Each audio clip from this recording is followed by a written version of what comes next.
வடிவமா ஸ்டைலில் குதிரைவாலி அடை எப்படி பண்ணலான்னு பார்க்கலாம் வாங்க.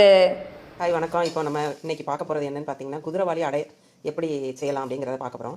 அதுக்கு வந்து இப்போ நான் ஒரு 4 மணி நேரத்துக்கு முன்னாடியே குதிரைவாலி அரிசி 1.25 உலக்கு நனைய போடுறேன். இதுக்கு குறைக்கி பார்த்தீங்கன்னா நம்ம துவரம்பருப்பு எடுத்துக்கலாம். ஒரு 50 கிராம் இருக்கும் உங்களுக்கு.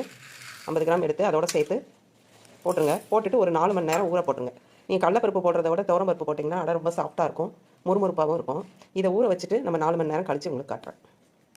இப்போ பாருங்கள், நான் இப்போ குதிரைவாலி அடைக்கு ஊற வச்சு 4 மணி நேரம் ஊற வச்சு எடுத்துட்டேன். 4 மணி நேரத்துக்கு குறையக்கூடாது. நீங்கள் அதுக்கு மேலே அதிகமானாலும் தப்பு இல்லை. இப்போ இதை ஊற வச்சு எடுத்துகிட்டு வந்துட்டேன். இதை இப்போ நான் கிரைண்டரில் போட போகிறேன். கிரைண்டரில் தான் அரைக்க போகிறோம். நீங்கள் மிக்சியில் தான் போடுவீங்கன்னா போட்டுக்கோங்க. கிரைண்டரில் போடும்போது அது ஒரு டேஸ்ட்டு உங்களுக்கு தனியாக இருக்கும். இப்போ நான் கிரைண்டரில் வந்து 1/4 கிலோ வரைக்கும் நீங்கள் கிரைண்டரில் போட்டுக்கலாம். அதுக்கு குறையானா நீங்கள் மிக்சியில் தான் அரைக்க வேண்டியது வரும். இப்போ இதில் நான் ஒரு 2 ஸ்பூன் மிளகாத்தூள் போட்டிருக்கேன். இது பார்த்தீங்கன்னா மிளகா வத்தல் அரைச்சும் போடலாம் நீங்கள். நான் ஒரு 2 ஸ்பூன் போட்டிருக்கேன். மிளகா வத்தல் பொடி போட்டிருக்கேன், தனி மிளகாத்தூள் பொடி. இதுலேயே கொஞ்சம் பெருங்காயம் போட்டிருக்கேன்.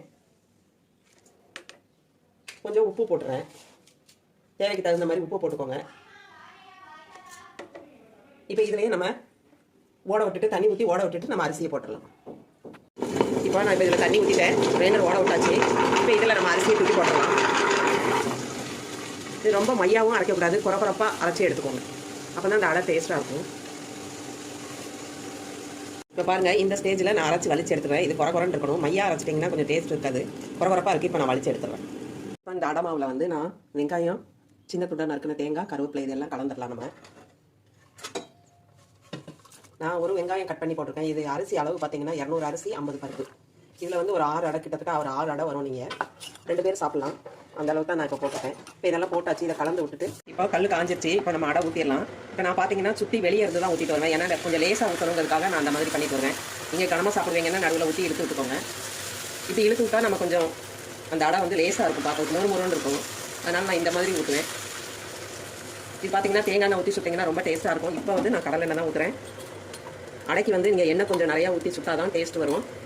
இப்போ நடுவில் நான் இந்த மாதிரி ஹோல் போட்டுட்டு அதுலேயும் கொஞ்சம் எண்ணெய் ஊற்றிடுவேன். எண்ணெய் கொஞ்சம் நிறையா ஊற்றி சுட்டு சாப்பிட்டு பாருங்கள், ரொம்ப டேஸ்ட்டாக இருக்கும். ரொம்ப நீங்கள் டயட்டு பார்த்தீங்கன்னா இது பண்ண முடியாது. டேஸ்ட்டாக வேணும்னா நம்ம எண்ணெய் ஒன் சைடு வெந்துச்சு. இப்போ நம்ம திருப்பி போட்டுடலாம். திருப்பி போட்டிங்கன்னா இந்த கலரில் இருக்கும். உங்களுக்கு காரம் அதிகமாக வேணும் அப்படின்னா இன்னும் கொஞ்சம் நீங்கள் சேர்த்துக்கலாம். பாருங்கள், அடை ரெடி ஆயிடுச்சு. நல்ல டேஸ்ட்டாக இருக்கும், முறுமுறுன்னு இருக்கும். செஞ்சு பாருங்கள், சாப்பிட்டு பாருங்கள்.